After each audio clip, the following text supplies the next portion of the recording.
Seharusnya berdoa itu motong tumpang.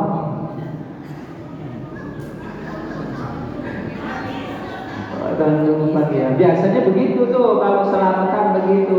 Kalau nggak motong tumpeng namanya bukan selamatan kan, cuma doa. Bagaimana tentang urgensi doa ini? Bapak Ibu yang dimuliakan oleh Allah Subhanahu wa Ta'ala. Allah Subhanahu wa Ta'ala berfirman misalnya di dalam surat Al-Furqan ayat yang terakhir, ayat yang ke-77. Ini tentang urgensi doa. Allah mengatakan, "Qul ma ya'ba'u bikum rabbi." Katakanlah Rasulullah, narasikan, ajarkan kepada umat itu ya Rasulullah, ma ya'ba'u bikum rabbi. Allah itu gak peduli terhadap kamu ya Rasulullah, terhadap umatmu ya Rasulullah. Laula du'ahukum, kalau bukan karena doanya. Allah bisa cuek, Allah bisa gak peduli terhadap kalian kalau bukan karena doanya. Kita banyak problem, complicated problem kita. Mengapa tidak kau tundukkan kepalamu, lalu kau teteskan air matamu, sujud kepada Allah, minta diangkat segala problemmu. Kamu punya Allah, mengapa kau lupakan? Oleh karenanya itu, doa sangat penting di hadapan Allah Subhanahu wa Ta'ala. Kalau kita sombong, merasa percaya diri, merasa gagah cantik, merasa kaya, merasa pejabat, lantas engkau lupakan Allahmu, Allah juga akan melupakan kalian dengan kalian tidak berdoa kepada Allah. Doalah kepada Allah. Laula du'a'ukum, kalau bukan karena doa yang kamu panjatkan kepada Allah Subhanahu wa Ta'ala, Allah bisa tidak pedulikan kondisi kalian. Maka kata Allah, faqad kadzdzabtum fasawfa yakunu lizama. Intinya, kalau kalian tidak mau berdoa kepada Allah, niscaya Allah biarkan kondisimu seperti semula. Bahkan nantinya akan berujung kepada siksa neraka. Jadi doa itu penting, Bu. Nabi Musa mungkin tidak akan bisa melintasi Laut Merah kalau bukan karena doanya. Nabi Ibrahim mungkin tidak akan selamat dari kobaran Namrud, api Namrud, kalau bukan karena doanya. Nabi Ismail mungkin akan terpotong lehernya kalau bukan karena doanya. Nabi Adam mungkin tidak akan dimaafkan dosa-dosanya dan tidak mungkin akan bertemu dengan pasangannya Hawa di bukit yang sekarang ini, Bukit Jabal Rahmah, kalau bukan karena doanya. Bukankah Nabi Allah Adam berdoa, Rabbi inni zalamtu nafsi Rabbana zalamna anfusana, itu doanya. Nabi Ayub mungkin tidak akan sanggup sembuh dari penyakitnya kalau bukan karena doanya. Jadi doa ini penting dan itu dicontohkan oleh para nabi dan rasul. Semuanya berdoa. Nabi Daud mungkin tidak akan sanggup untuk mengalahkan Jalut kalau bukan karena doanya. Bayangkan cuma ketepil. Sementara rajanya itu King Kong raksasa. Dan sekarang juga bagaimana mungkin si Amerika ini tidak akan gencatan senjata sama Iran kalau bukan karena doanya. Maka perbanyaklah berdoa. Jangan kau andalkan kekayaanmu, jangan kau terlalu percaya dengan ilmumu, jangan terlalu percaya confident terhadap pangkat, pengaruh dan jabatanmu. Di balik itu kau harus dekat dengan Tuhanmu. Berdoalah, menangislah, merintihlah. Niscaya Allah akan ubah, akan cabut segala problematikamu dan Allah gantikan dengan ketenangan. Buat apa punya uang banyak tapi gak mampu menikmati? Dan itu ada di doa. Punya uang income setiap bulan 100 juta tapi gak mampu nikmati, apa manfaatnya? gundah gulana, pusing, kemana.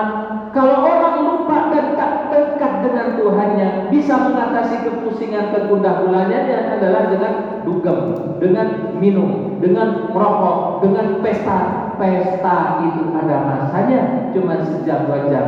Setelah itu kembali ke dunia asalnya. Tapi ketika kita bersama kepada Allah Subhanahu wa taala, selama-lamanya kita akan mendapatkan ketenangan. Oleh karenanya jangan disepelekan doa, dan termasuk doa adalah salam yang kita ucapkan itu adalah doa kepada Allah Subhanahu wa taala.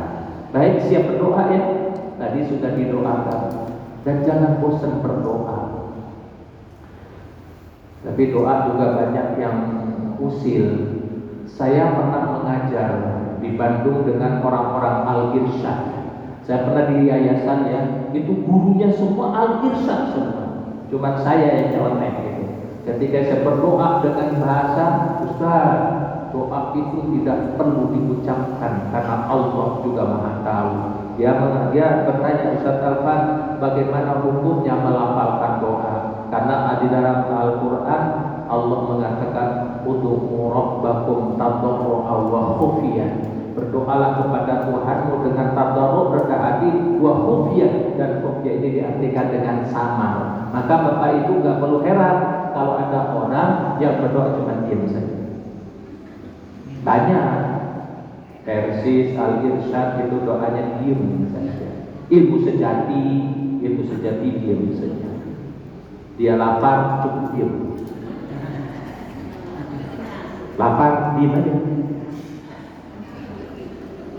Baik. Maka dari itu tanpa menyalahkan ya, saya tidak menyalahkan siapa, tapi ini menjadi edukasi pendidikan bagi diri kita. Jadi berdoalah. Apalagi baca Quran itu doa.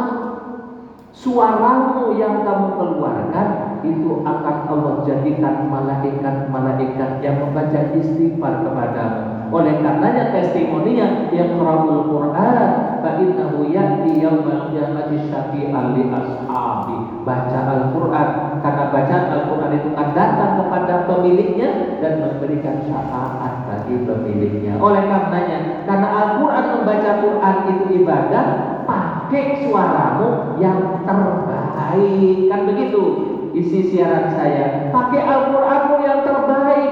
Giliran manggil suaminya kencang sekali, giliran baca Al-Quran nggak ada suaranya, ya kan? Oke. Giliran ada ayam di kampung di rumahnya, hush gitu kan. Giliran baca sin nggak bisa, emang. Hush gitu kan? Itu makhluk huruf shin, hush, hush. Baik, yang terakhir karena sampai jam 11, terakhir sekali, Allah Subhanahu wa taala menantikan doa kita bersama. Bisa Bapak Ibu dibuka di dalam Al-Qur'anul Karim surat Al-Baqarah misalnya, di dalam ayat yang ke-186. Ini penantian Allah sebetulnya. Wa idza sa'alaka ibadi, dan ketika hambaku bertanya tentang aku, kata Allah. Wa idza sa'alaka ibadi, dan ketika hambaku bertanya tentang aku, kata Allah. Fa inni qarib, maka narasikan, katakan aku dekat dengan hambaku.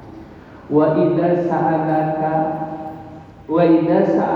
ibadi anni, dan ketika hambaku bertanya tentang aku, fa inni qarib, katakan aku ini dekat dengan hambaku. Bahkan di surat yang lain Allah mengatakan wa nahnu aqrabu ilaihi min hablil warid, dan kedekatan Allah itu kepada kita lebih dekat daripada urat nadimu. Jadi dekat banget kita dengan Allah. Permasalahannya kita gak pernah ingat Allah, ingat duit, ingat profesi, ingat bini, ingat penyakit, gitu kan? Itu yang menghalangi. Penyakit ataupun duit, kedua-duanya itu adalah cobaan. Allah mengatakan fa inni Farid narasikan, aku ini dekat sekali. Terus ujibu da'watad da'i idza da'ani. Karena aku dekat dengan hambaku, aku pasti, kata Allah, mengistijabah doa hambaku. Tapi dengan satu syarat, ketika dia berdoa kepadaku. Itu kan? Itu syarat yang pertama. Permasalahan kita komplikated problematika hidup kita di dunia. Doanya bukan kepada Allah. Doanya kepada ke siapa? Orang pintar. Lahirlah kiki. Ada ki cukup bodoh sudah almarhum. Ada ki gendeng pamungkas sudah tewas.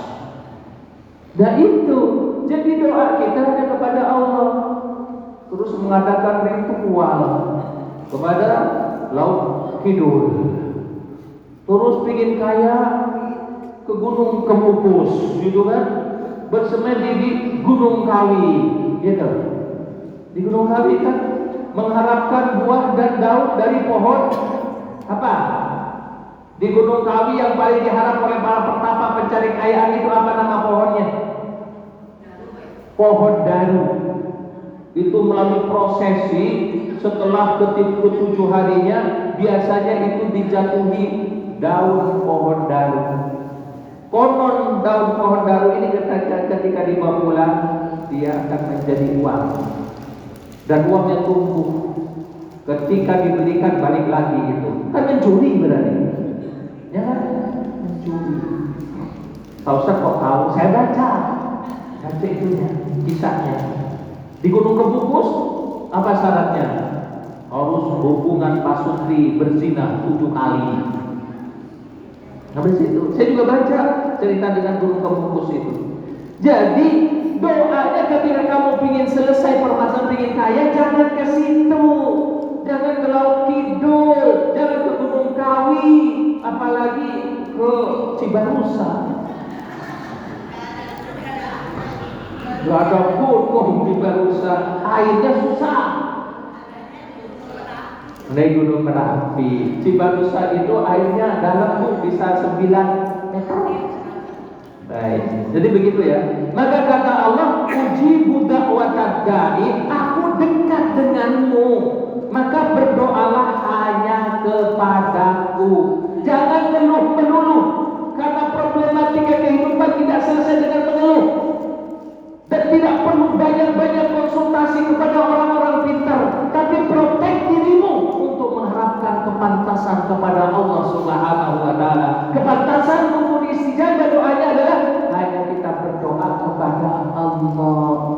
Jangan pernah berdoa ke Gunung Kawi, bahaya. Ini syarat yang pertama ya.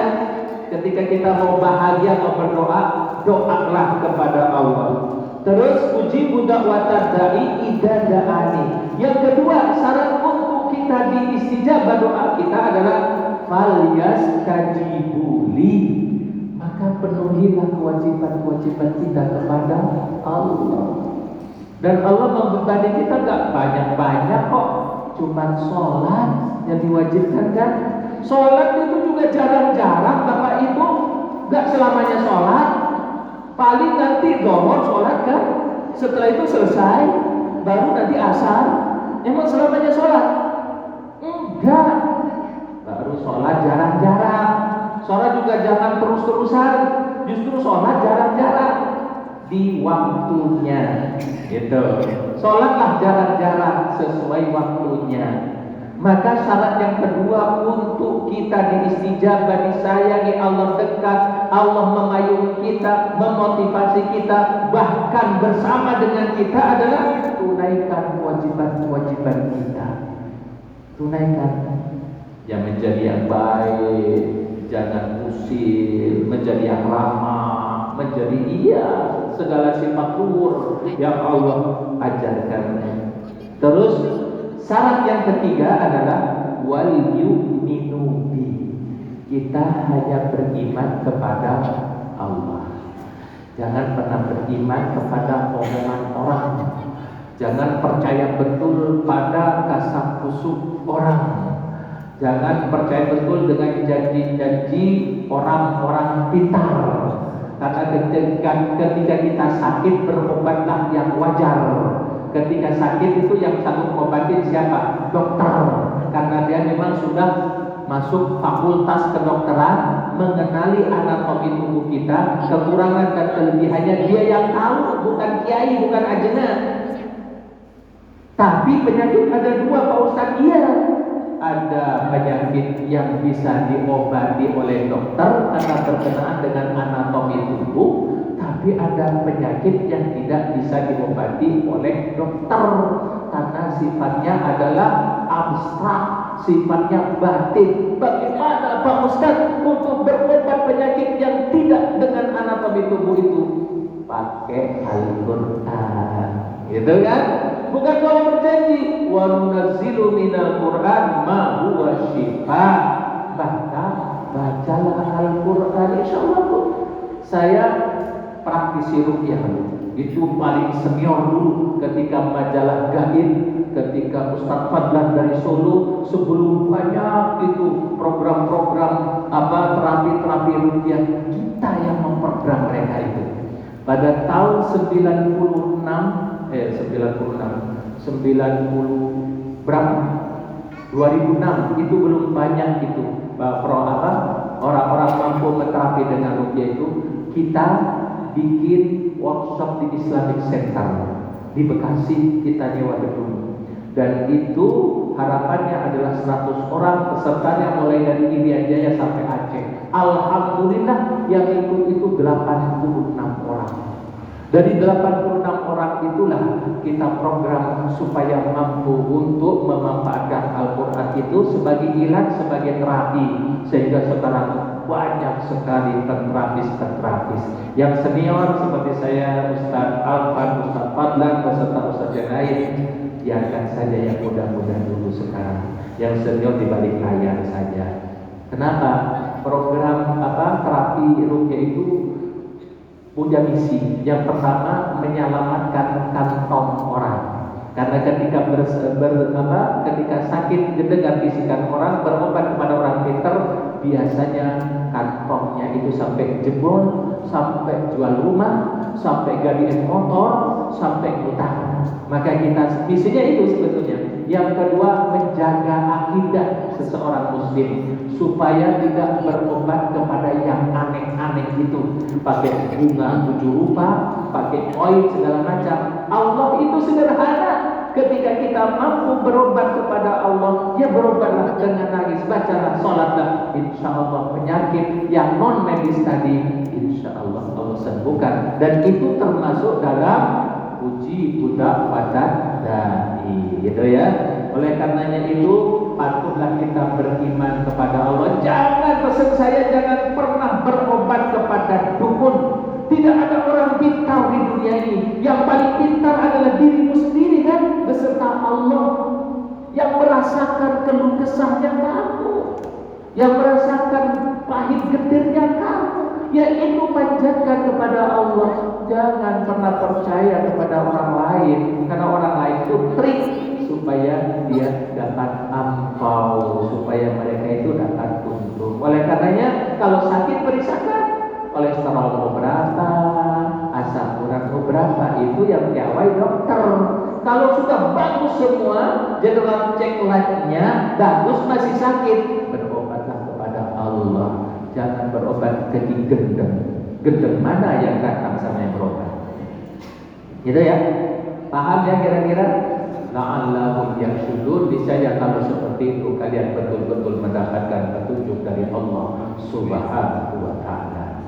Kira-kira sampai di sini dengan tadi program tasih kita sudah ikut, dengan program silaturahminya, program obdal dan tasihnya, lalu silaturahminya beserta khataman Al-Quran, sangat dianjurkan untuk kita berdoa. Maka berdoa itu tentunya kalau orang pesantrenan, orang Jawa, disertai dengan selamatan. Selamatan itu biasanya memotong kambing. Terus urgensi doanya kita berdoa masing-masing. Ada yang mau ditanyakan? Sekitar 10 menit dari pertemuan kali ini. Kira-kira silakan.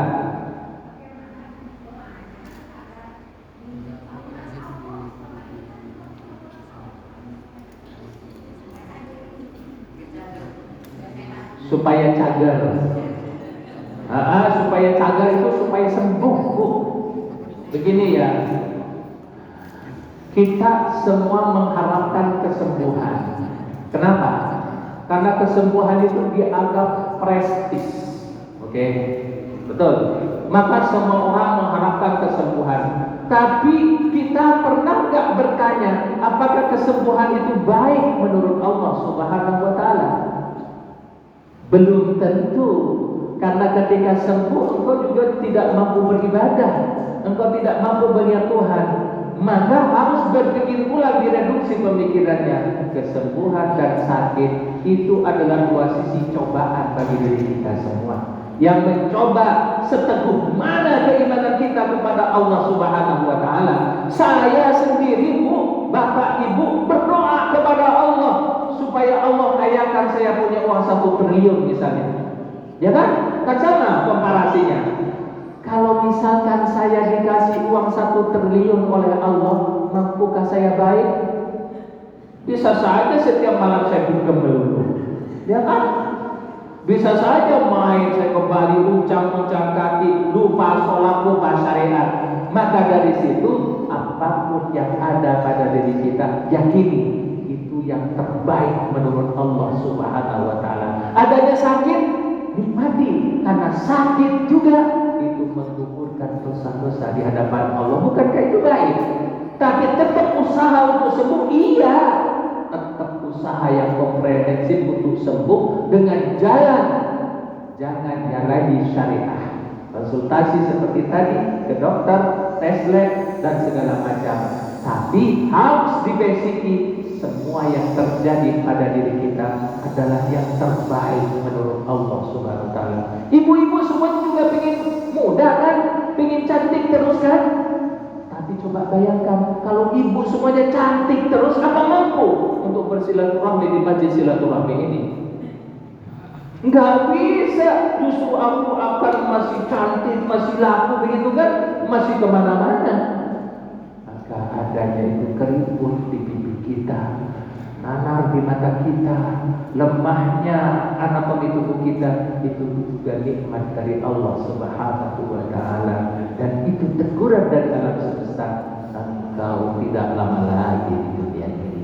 Harus segera bertaubat kepada Allah, memperbaiki diri guna kita untuk menjemput panggilan ilahi. Kan begitu.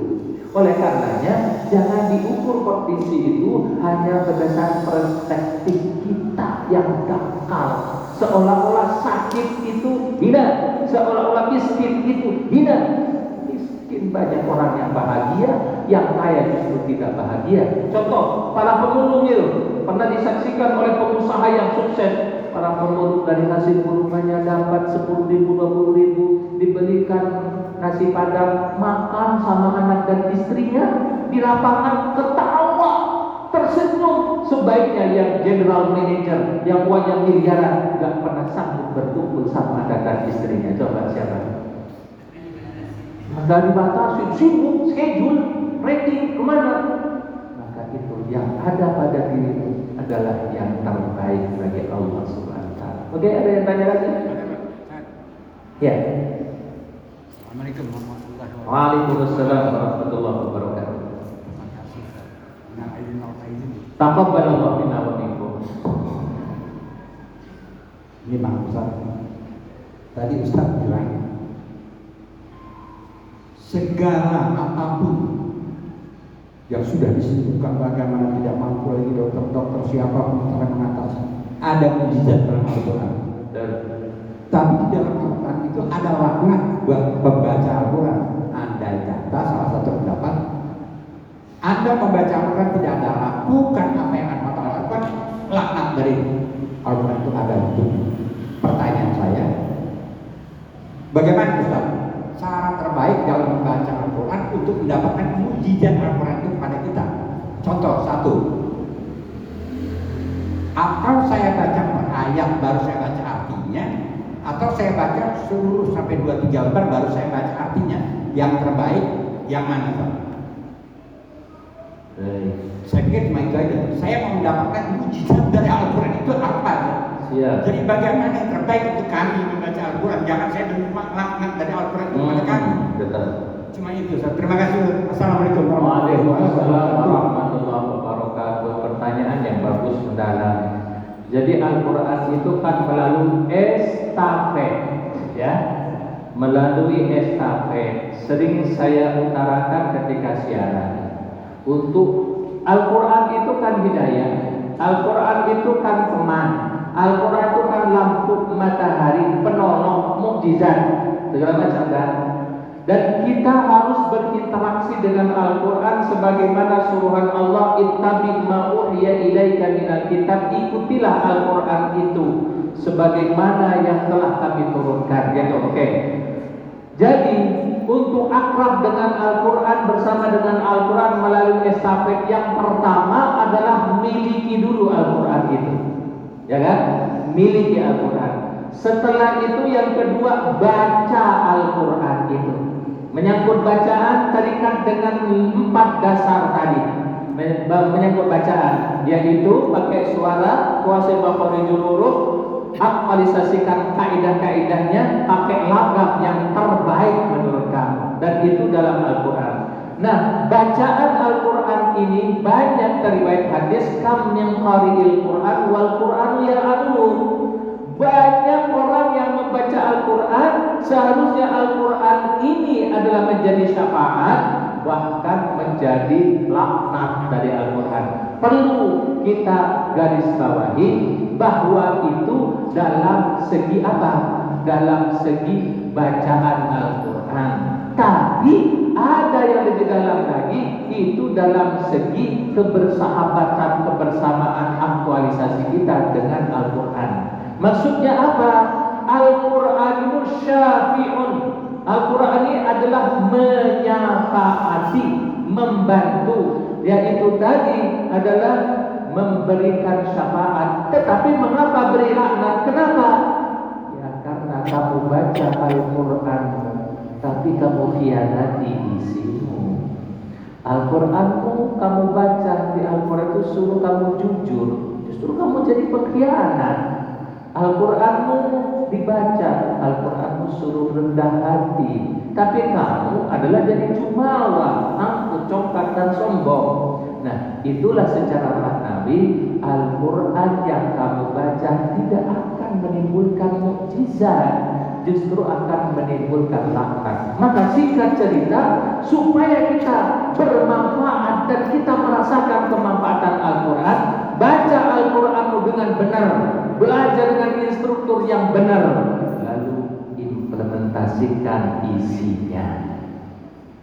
Maka orang yang mengimplementasikan isinya itu menguasai Al-Quran, baik segi makharijul, segi bacanya, segi disiplin ilmunya, lalu betul-betul diaktualisasikan dalam kehidupan sehari-hari. Itulah orang yang dijanjikan oleh Allah akan betul-betul menemukan mukjizat Al-Quran.